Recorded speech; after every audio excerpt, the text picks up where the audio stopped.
Le premier point avec lequel on va démarrer notre cours, c'est la notion de le concept de positionnement.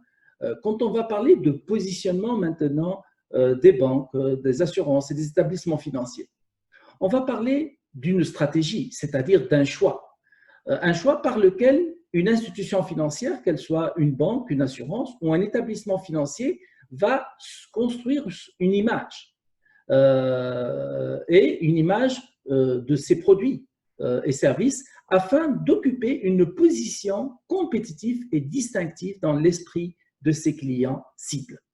Et donc, vous comprenez très bien que à partir de la définition du positionnement, on comprend que le positionnement est une stratégie qui va surtout permettre à l'institution financière de se choisir une image.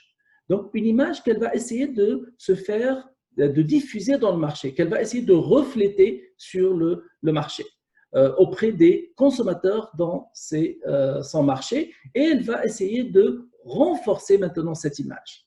Donc, de positionner l'institution dans l'esprit de ses clients qu'elle va chercher à cibler. Et donc, le positionnement est intimement relié au segment, à la segmentation. On ne peut pas positionner si on n'a pas identifié préalablement nos segments cibles. C'est pour cela que la stratégie de segmentation et de ciblage précède les stratégies de positionnement et de différenciation qu'on va voir aujourd'hui.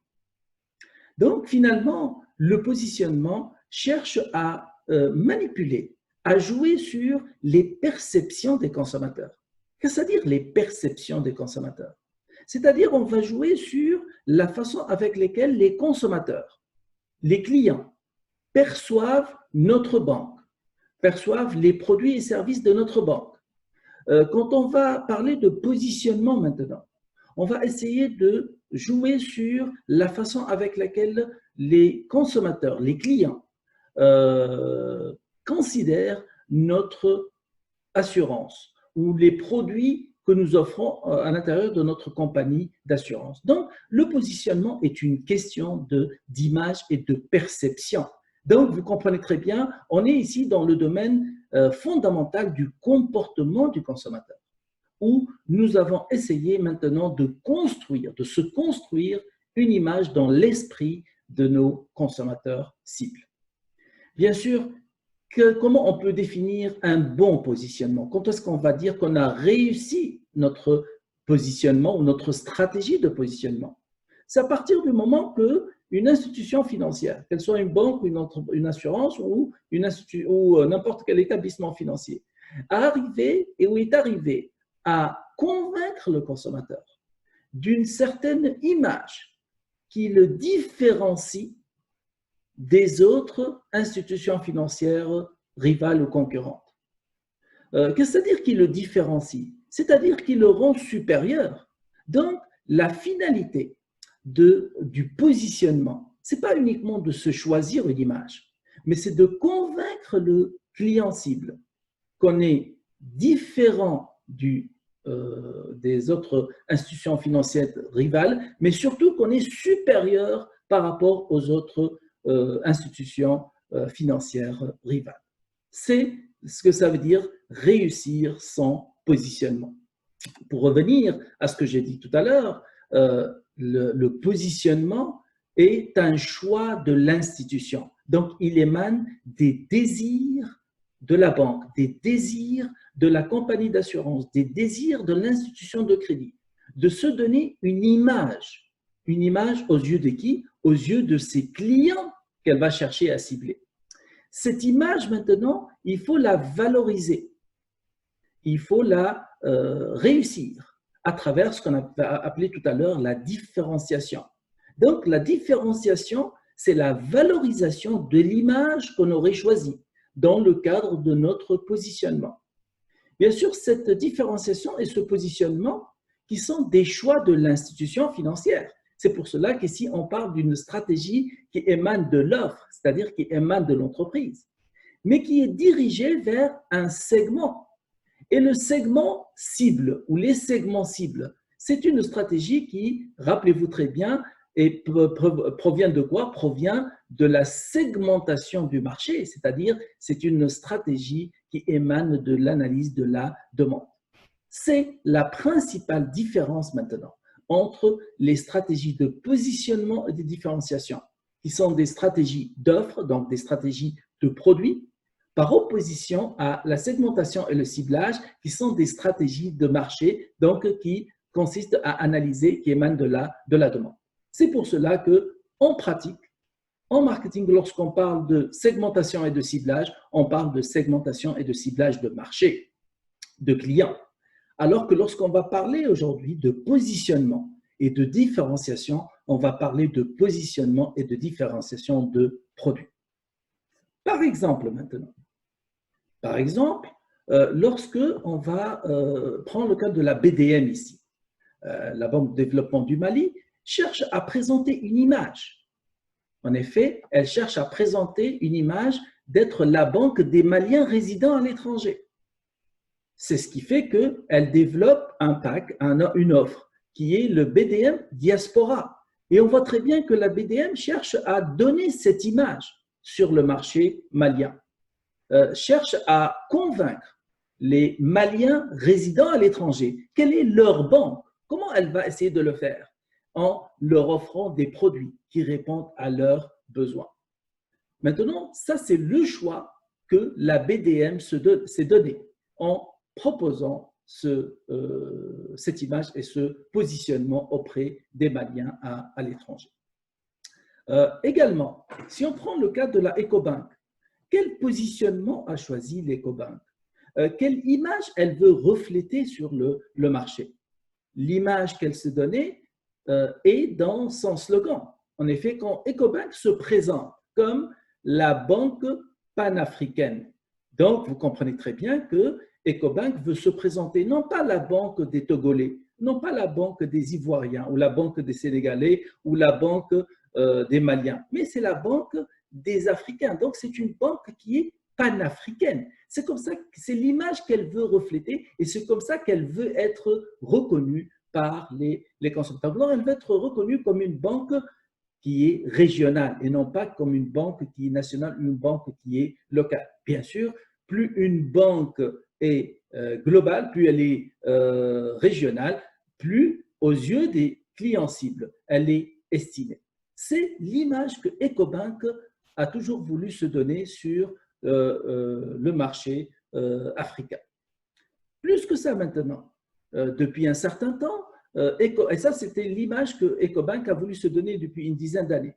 Depuis 5-6 ans, Ecobank a voulu également se donner l'image d'une banque qui est moderne, c'est-à-dire d'une banque qui est orientée vers les nouvelles technologies de l'information et de la communication, d'être une banque d'une banque qui est branchée. Et on voit très bien que dans son offre de produits et de services, dans ses offres de la banque en ligne, elle essaye de renforcer cette image, une image qu'on voit à travers maintenant ses communications, où les technologies sont très présentes au niveau de sa communication. Le tout, c'est pour renforcer chez les clients l'idée que Ecobank est une banque panafricaine et une banque qui est branchée et une banque qui est moderne. Dans le domaine de l'assurance, la Sonavi, par exemple, quel positionnement elle a choisi de se donner sur le marché malien? La Sonavi voulait être perçue par les Maliens. C'est l'image qu'elle veut se donner, comme étant le leader des assurances vie.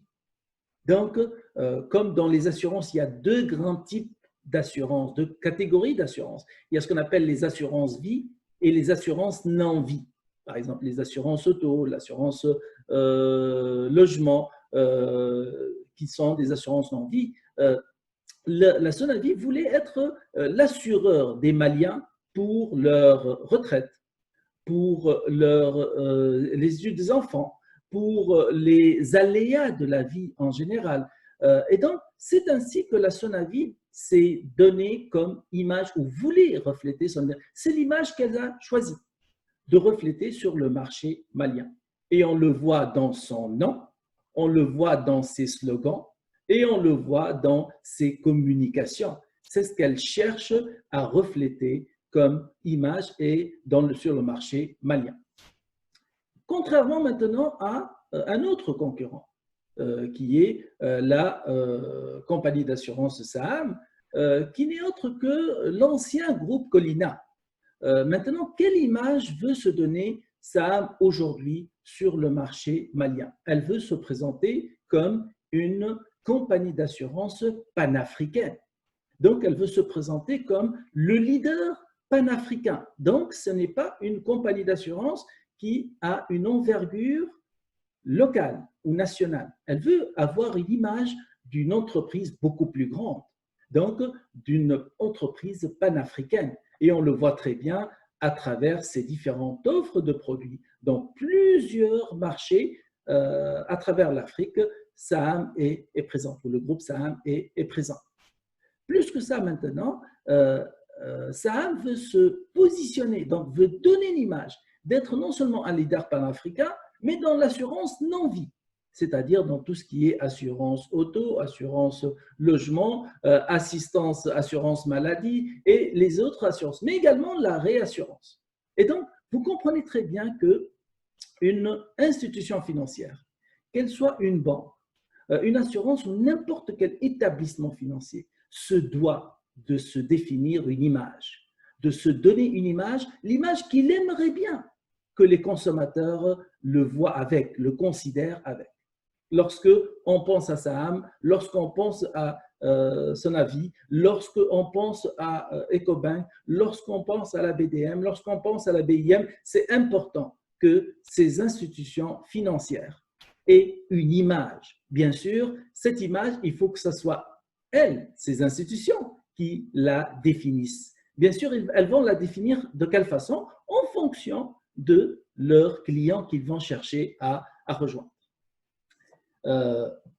C'est important de garder à l'esprit également que, en théorie, les spécialistes du marketing nous ont dit que dans le domaine des services financiers, dans le domaine des banques, dans le domaine des assurances, dans le domaine des établissements de crédit, la notion d'image de marque, qui est l'image perçue par les consommateurs, résulte de deux grands déterminants.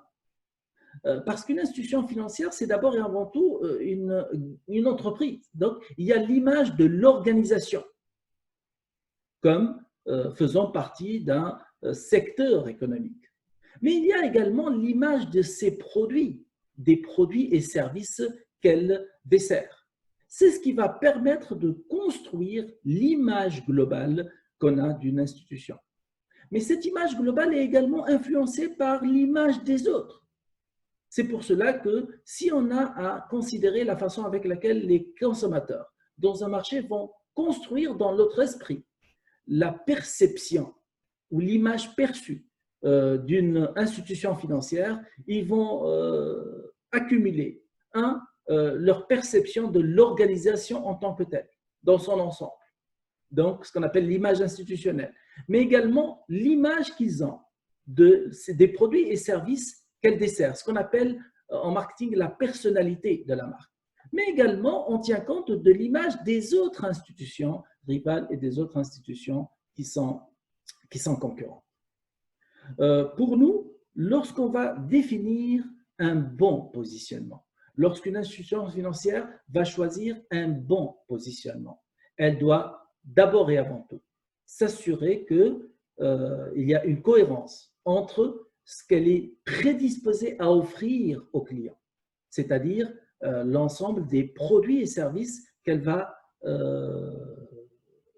commercialiser, la distribution et les canaux de distribution qu'elle va chercher à écouler, les communications qu'elle va diffuser et la tarification qu'elle va appliquer, mais également la gestion du personnel qui est en contact avec le client, l'environnement physique de l'offre de ses services, les processus de servitude, tous ces éléments-là, tout son mix marketing doit être cohérent maintenant avec son positionnement.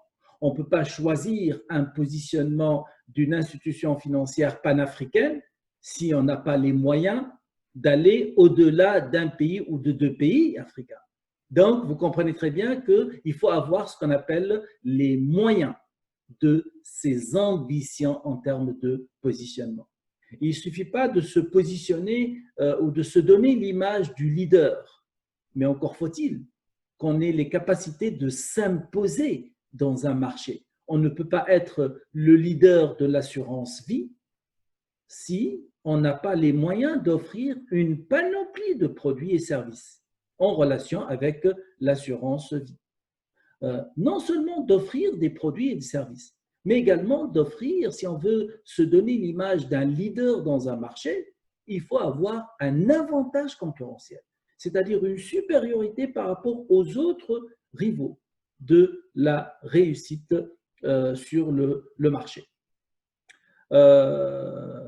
Pour choisir maintenant un bon positionnement, une bonne image, ce que nous disent les spécialistes en marketing, il faut que cette image, ce positionnement qu'on va chercher à refléter, soit le plus simple possible.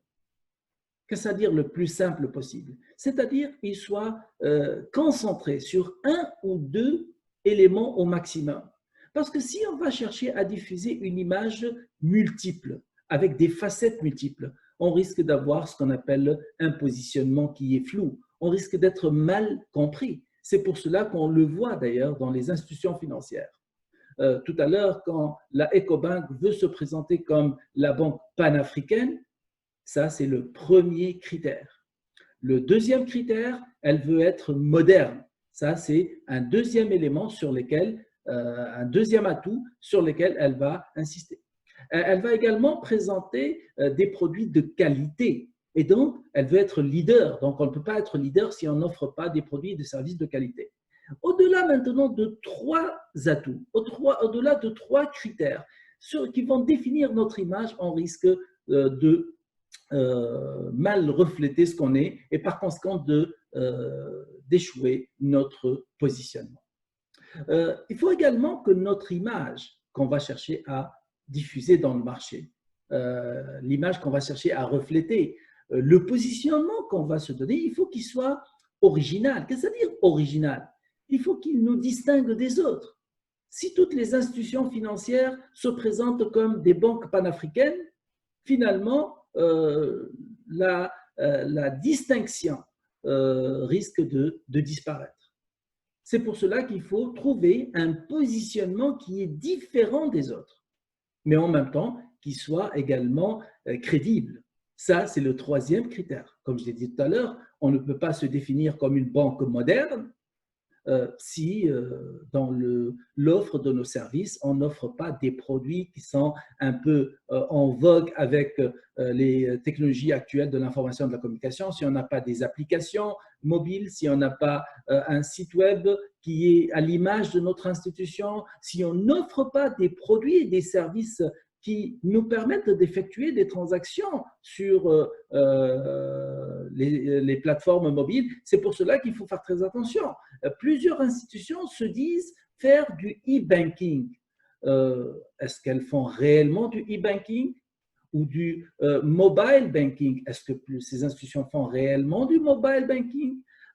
Faire du e-banking, c'est permettre des transactions sur le web, c'est-à-dire permettre à nos clients, plutôt que de venir à l'agence pour effectuer un dépôt de chèque, pour effectuer un transfert d'argent d'un compte à un autre, pour effectuer un paiement d'une facture, de pouvoir le faire à travers un site web de l'institution financière qui est un site transactionnel.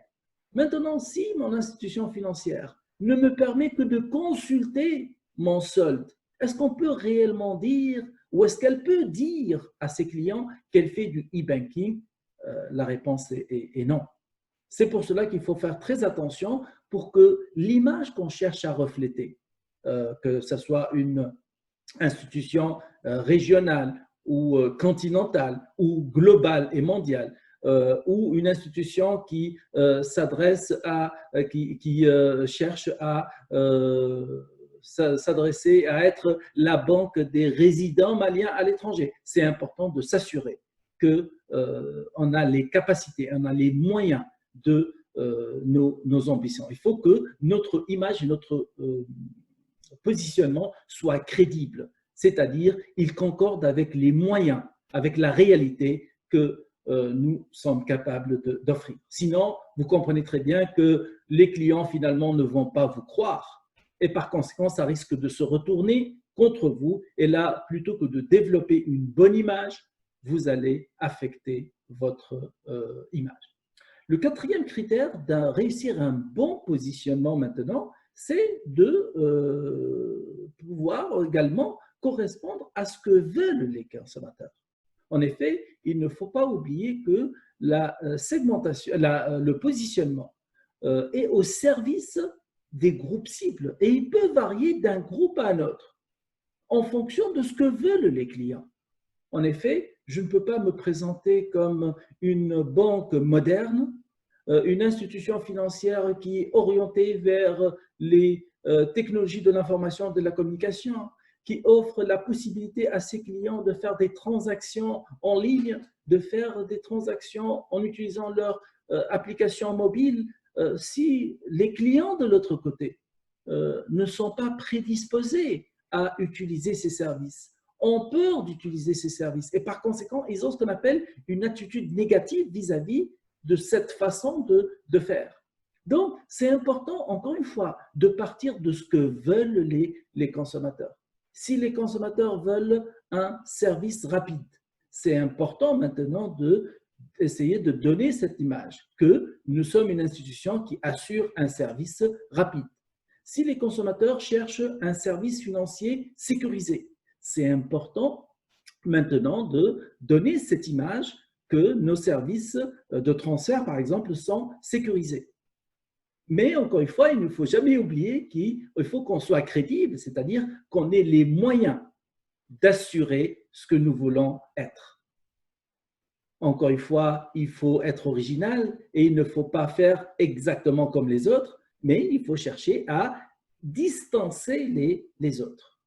Et également, il faut travailler sur des dimensions, sur des atouts qui sont simples. Qu'est-ce que ça veut dire simple? C'est-à-dire facilement saisissables par les consommateurs et facilement également communicables parce qu'il faut les communiquer au consommateur final. J'ai deux questions, je préfère maintenant y répondre.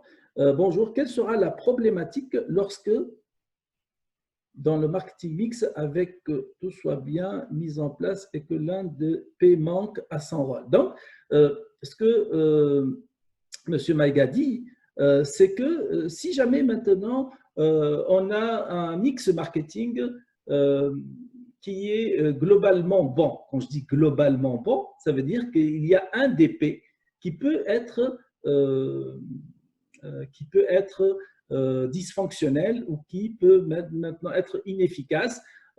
Encore une fois, si on a parlé d'un mix marketing, quand on a présenté et quand le premier jour j'ai présenté les fameuses 4 P, je vous ai dit que si on a présenté les 4 volets, les 4 principaux volets de prise de décision dans le domaine du marketing comme un mix marketing, il faut considérer ce mix marketing comme les 4 pieds d'une table. C'est-à-dire que si on veut que notre table soit stable, il faut que les 4 pieds soient construits de façon harmonieuse. Si un des pieds est incohérent avec les autres, il est évident que c'est toute la table qui risque d'être instable. Est-ce que c'est toute la table qui va tomber? Probablement non, peut-être oui.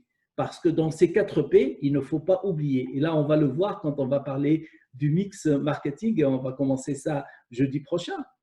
Le premier P le plus important, qu'on appelle la pierre angulaire de la prise de décision en marketing, c'est les produits. En effet, notre raison d'être, c'est de répondre à des besoins de consommateurs. Et nos besoins de consommateurs ne peuvent être atteints, ne peut être satisfait qu'à travers une offre de produits et de services. Ce qui fait qu'il est évident qu'avec un mauvais produit, une institution financière ne peut jamais réussir.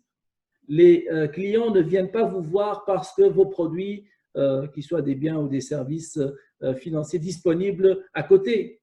Ce n'est pas parce qu'ils ont bien apprécié votre communication et votre publicité. c'est pas parce que vos prix et vos tarifications sont bons.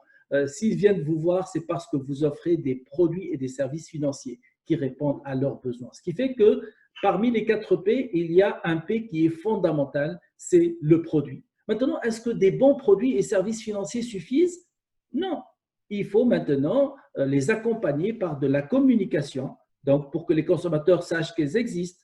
En effet, quand la BOA offre un pack pour les fonctionnaires, il est important que les fonctionnaires doivent le savoir, donc il faut les informer. Il ne suffit pas de développer des produits et des services, mais il faut en informer les consommateurs cibles et les clients qu'on cherche à cibler. Parce que s'ils ne sont pas informés, il est évident qu'ils ne viendront pas vous voir pour vos produits et par conséquent, vous risquez globalement de faire échouer votre stratégie marketing. Également, il faut s'assurer d'une bonne tarification.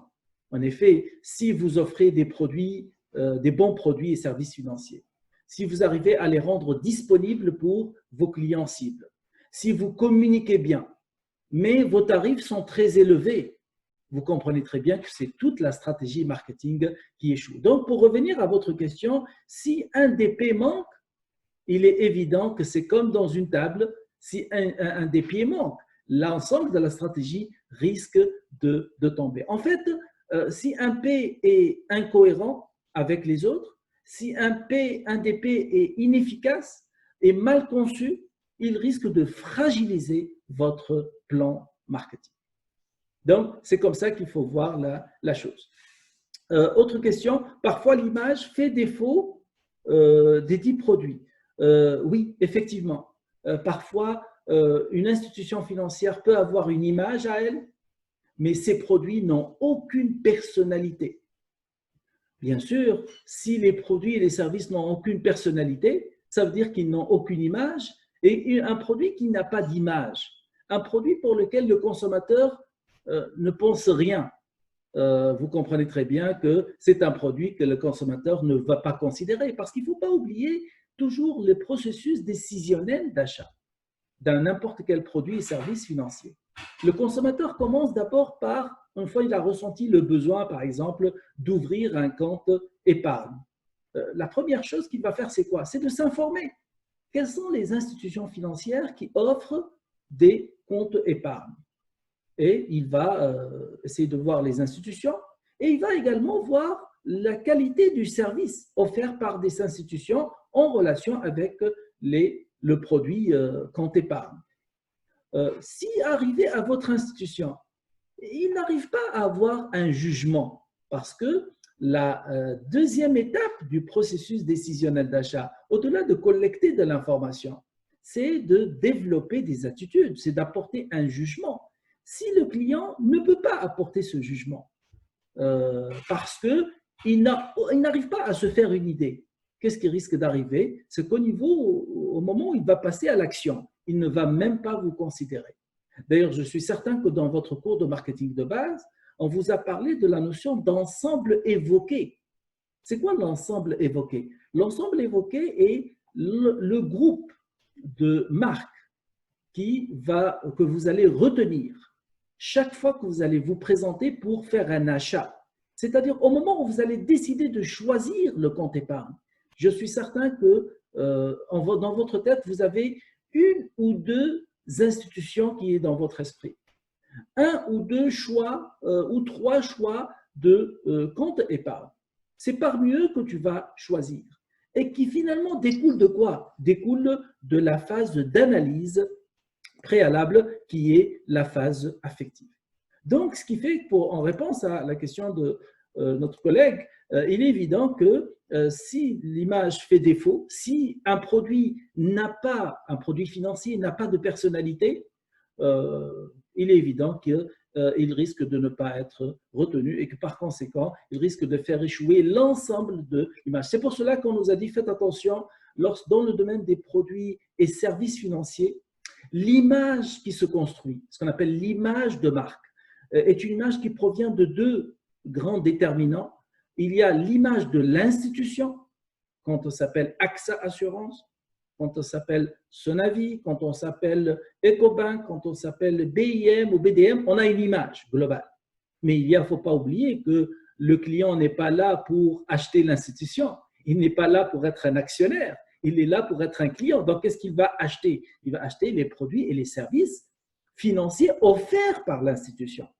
C'est à partir de là qu'il va construire son image de marque. Bien sûr, l'institution n'est pas toute seule. C'est pour cela qu'elle est également influencée par la communication, par l'image des autres institutions qui sont rivales.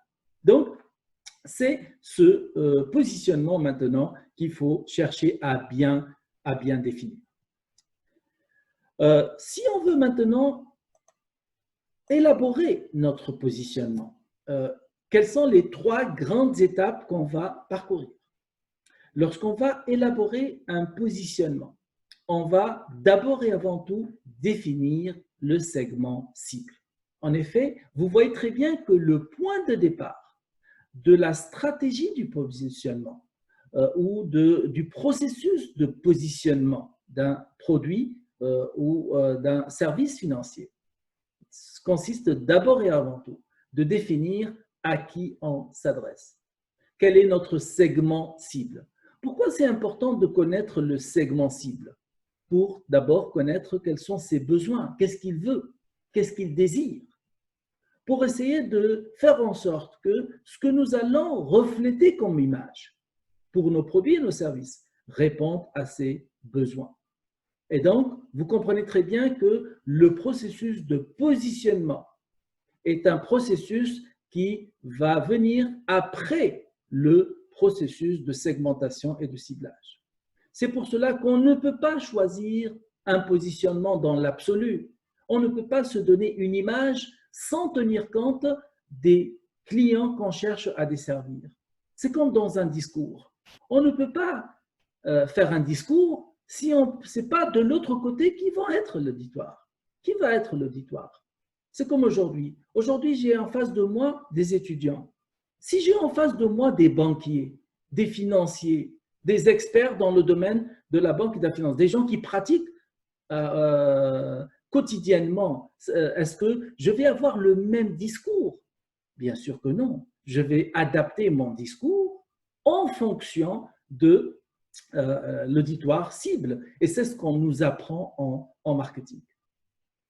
La même chose aussi. Si j'ai en face de moi des experts dans les banques et les assurances, donc des gens qui travaillent depuis longtemps dans ce domaine, et certains probablement font du marketing, est-ce que je vais donner la même formation?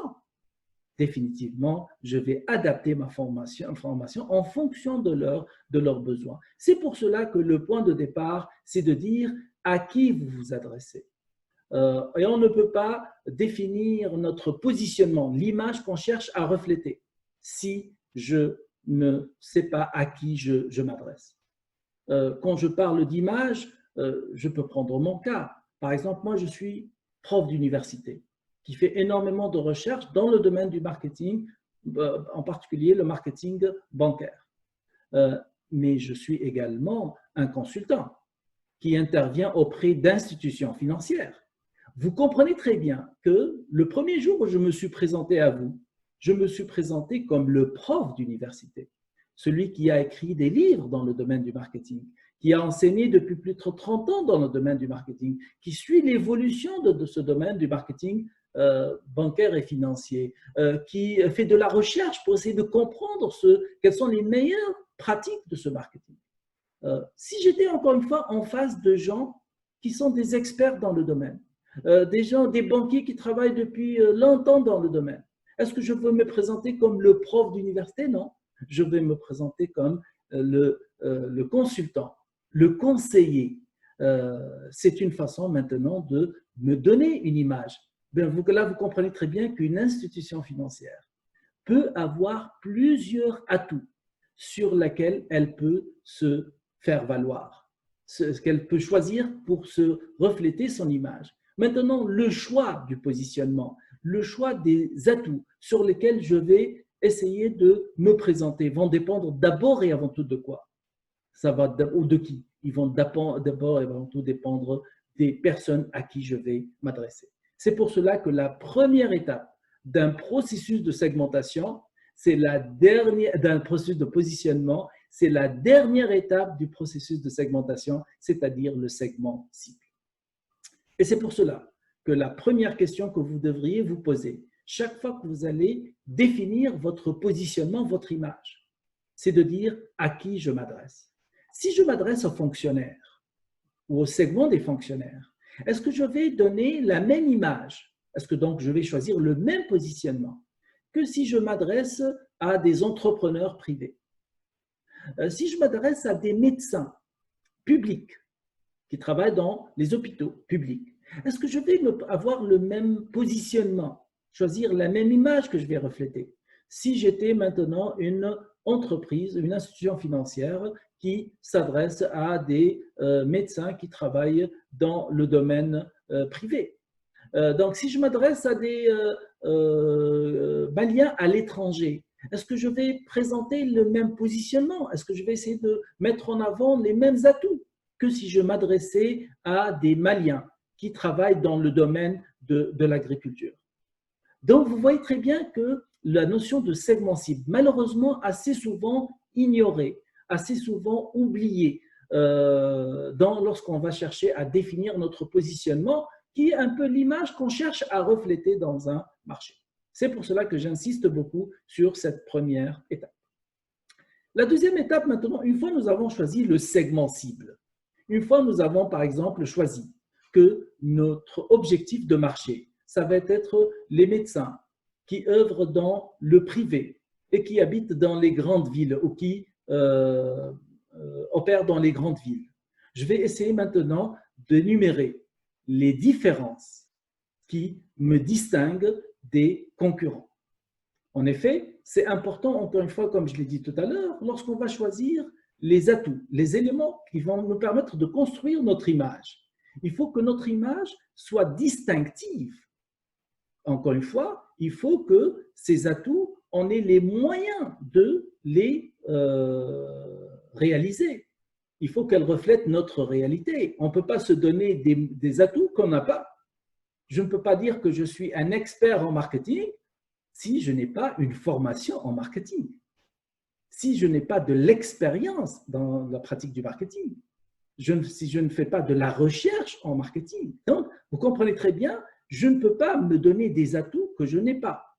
Donc, c'est important d'énumérer quels sont les atouts possibles maintenant. Et bien sûr, il faut maintenant choisir des atouts qui sont recherchés par mon segment cible, qui reflètent, qui répondent à leurs besoins, mais qui en même temps me distinguent des concurrents. C'est pour cela qu'on nous dit qu'il faut choisir des arguments uniques, c'est-à-dire des arguments, des atouts qui nous définissent nous. Donc, quand Ecobank choisit l'argument panafricain, ce n'est pas un hasard. Ecobank est la première banque africaine qui a pu délocaliser ses activités dans plusieurs pays en Afrique.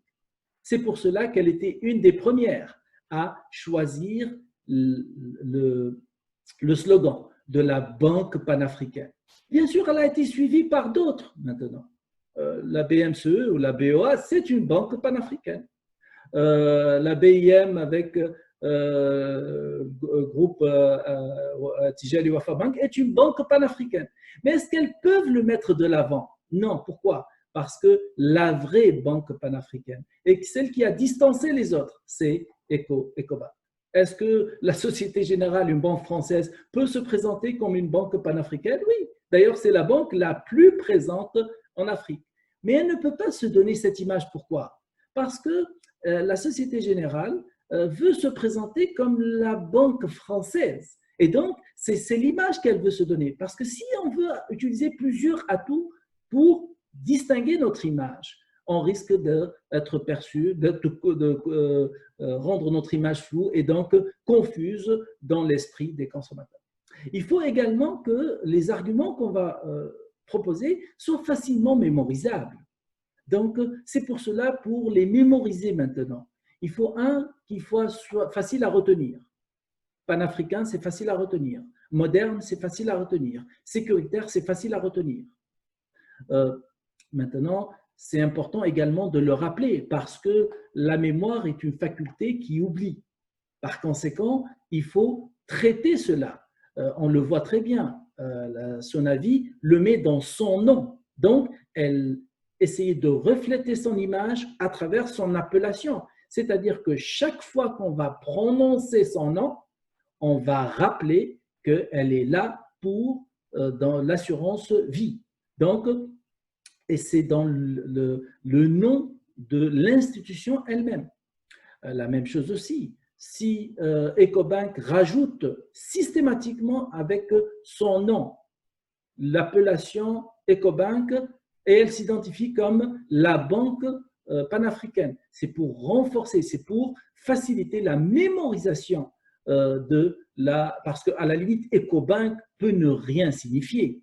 Et par conséquent, pour renforcer maintenant ce positionnement, pour faire en sorte qu'on soit tout le temps dans l'esprit des consommateurs avec cette image. Pour renforcer donc cette image, c'est important de le rappeler à chaque fois. Bien sûr, on va le rappeler dans notre communication, c'est ce qui va venir après, mais c'est important de le rappeler partout où on va prononcer notre nom. Et idéalement, c'est vrai de le rappeler dans notre nom.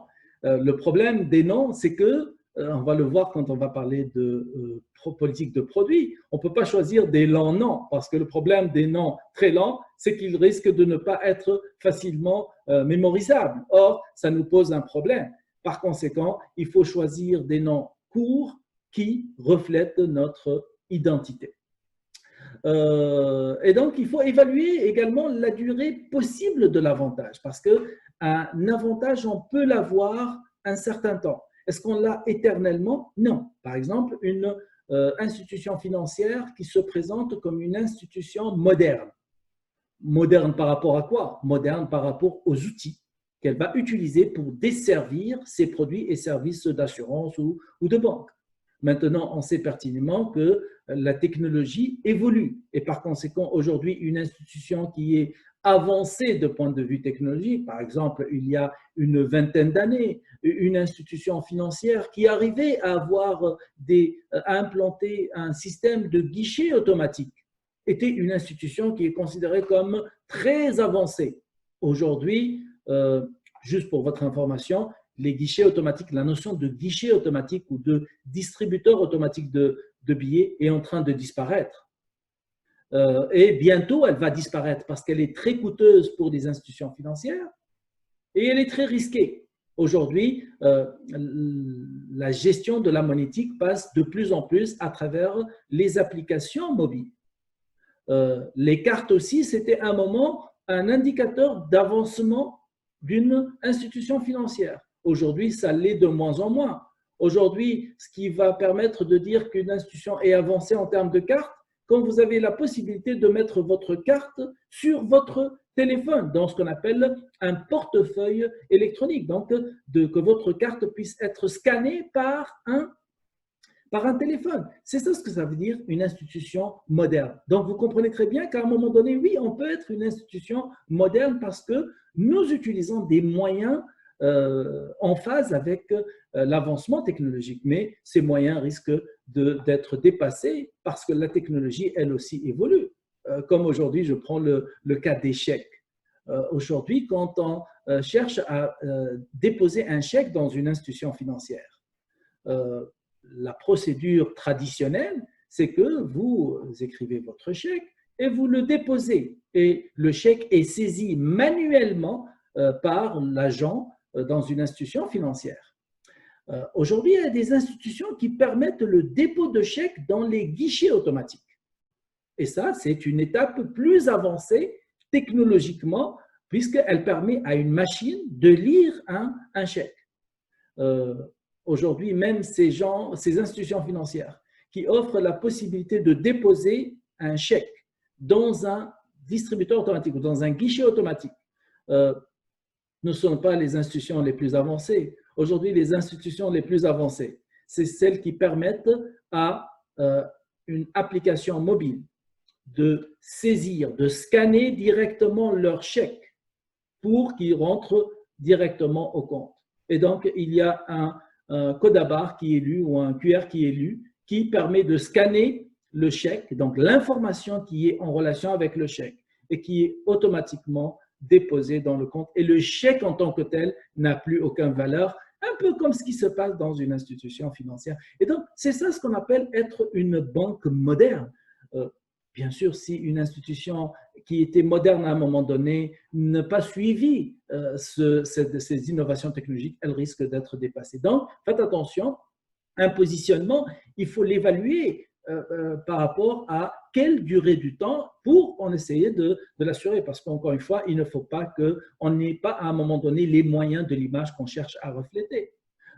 La même chose aussi, plusieurs institutions financières cherchent à se présenter comme des leaders. Qu'est-ce que ça veut dire un leader? Un leader, c'est une institution qui domine. Elle domine avec quoi?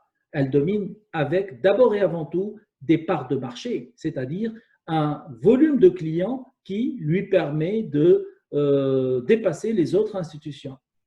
Or, une institution financière qui perd des parts de marché au profit d'une autre institution financière, est-ce qu'elle peut continuer à se présenter comme le leader de l'assurance, comme le leader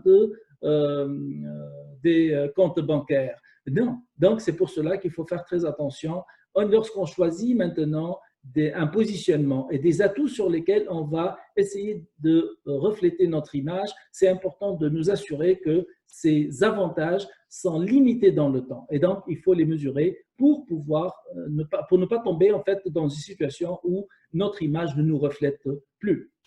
Il ne faut pas oublier également que l'image se construit, le positionnement se construit sur la qualité des produits et des services que nous offrons.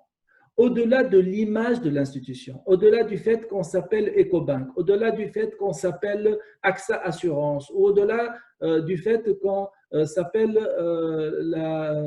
le groupe Tijari Wafa Bank, c'est important de savoir que ce qui va finalement contribuer à renforcer un positionnement, à faire réussir un positionnement, c'est la qualité des produits et des services que nous offrons. C'est là-dessus que vous allez en définitive être évalué. Bien sûr, lorsqu'on va choisir également un positionnement et une image, ce positionnement peut se faire en fonction d'un groupe de consommateurs. Par exemple, on peut être la banque des médecins, on peut être la banque des fonctionnaires. Donc, on se définit par rapport à un marché, comme certaines institutions financières de microcrédit qui se présentent comme les institutions, les coopératives des agriculteurs. Et donc, vous comprenez très bien, on va se définir notre image, notre positionnement en fonction d'un marché en particulier. Comme on peut également se positionner par rapport à la modernité des produits que nous offrons, la façon avec laquelle nous offrons nos produits et services financiers. C'est le cas de la Société Générale qui a prévu de rentrer sur le marché malien en 2020. Elle a prévu de rentrer avec quelle image maintenant? Avec l'image de la banque en ligne. Donc, ils ont préféré donner cette image. Donc, sur quel atout ils vont se différencier? Non pas sur, ils ciblent monsieur tout le monde, mais ils le ciblent avec un élément de différenciation, un élément qui va être à 100% en ligne. Donc, ils ne vont pas ouvrir des agences, mais ils vont offrir une application qui est mobile. On peut également se présenter avec des atouts innovateurs, c'est-à-dire en offrant des nouveaux produits et services financiers qui n'existent pas.